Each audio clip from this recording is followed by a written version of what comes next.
Hello guys, and welcome back sa ating channel. Kumusta mga kapatid? Today, another test drive and review ng motor. Cute na motor, Zoomer X Honda, or Honda Zoomer X, released on 2013 alongside with Click 125i, Honda Beat, Honda Click 150i, and PCX 150. Kasali ito na release last 2013. Specs, single overhead cam, of course. Displacement 108cc or 110cc, so mas maliit konti sa Mio, which is 114cc. Ayan. Original front tire is supposed to be 120 by 90 by 10. Pero ano nang nilagay dito? Hindi ko makita. Oops. Okay. No, 3.5. So hindi ko makita. Ayan. So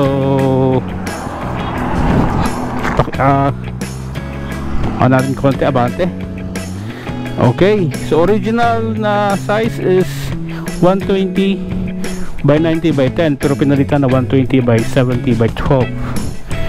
Sa likod, original size, tire size is 130 by 90 by 10, pero pinaliit konti, 130 by 90 by 12.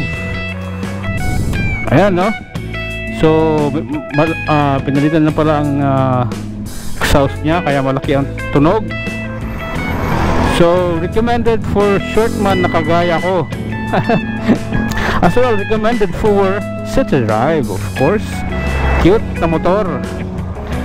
Cute na motor. Price ranging 89,000 to 95,000.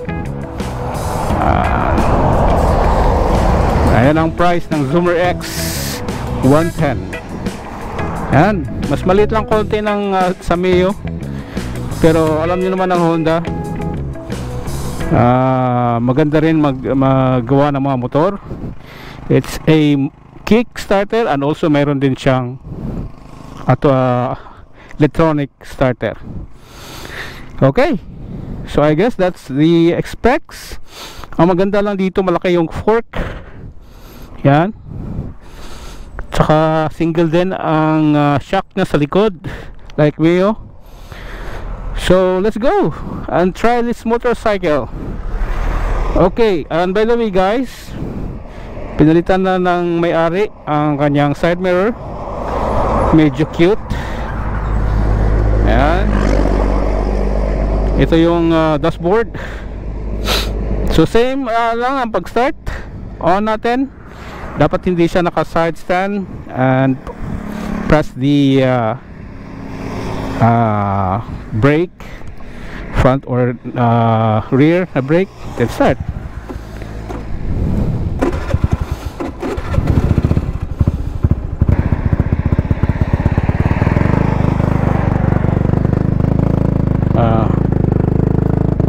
Okay, ito yung problema ng Honda. Kailangan pang uminit bago bubilis. Like gaya ng sinabi ni J-Mac, ang Honda pag umiinit mas lalong bumibilis. Ayan, mas malakas yung hatak. Not like Yamaha, kung anong kapakain mo na gasolina, hahatak yan talaga siya. But in terms of durability, speaking of durability, Honda is also making parts or making motors na durable talaga. Ayan. Mabilis din, no? Naka 60 na tayo.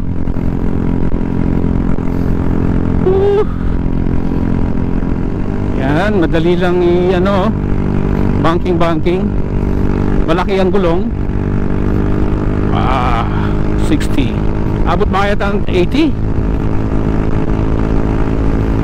I guess we are.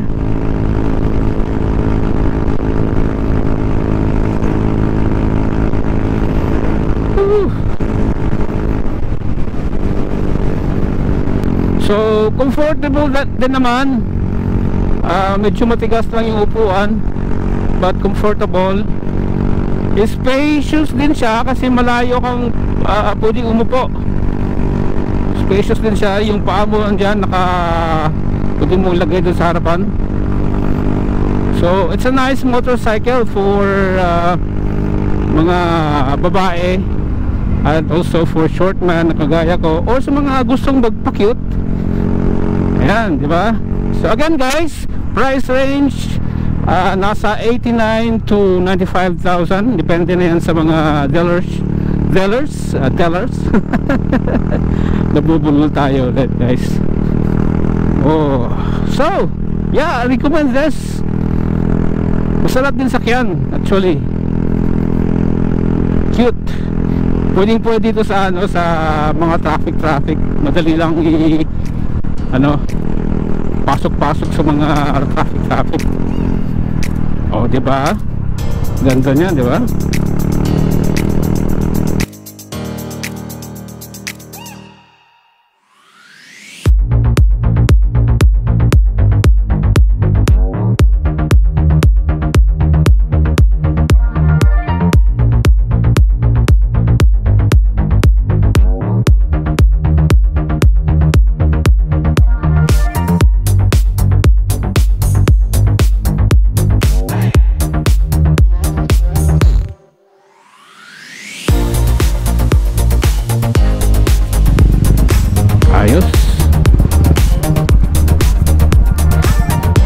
Ayos.